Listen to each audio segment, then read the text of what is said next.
তার স্ত্রী পালকি শিওরে বসে আছে এক পুরুষ, শুধু পুরুষ নয়, পরপুরুষ, যাকে সে কখনো দেখেনি।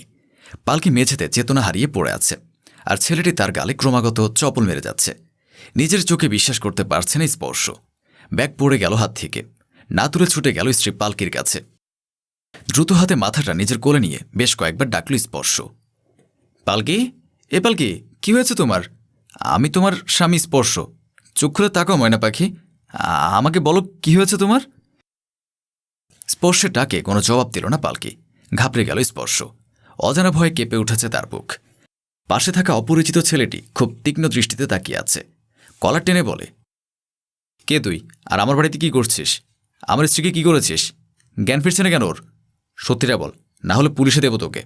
আমার পরিচয় নিশ্চয় তোর অজানা নয়। ছেলেটি ছাড়াতে ছাড়াতে বলে, বিশ্বাস করুন স্যার, আমি জানি না ম্যামের কি হয়েছে। এসে দেখলাম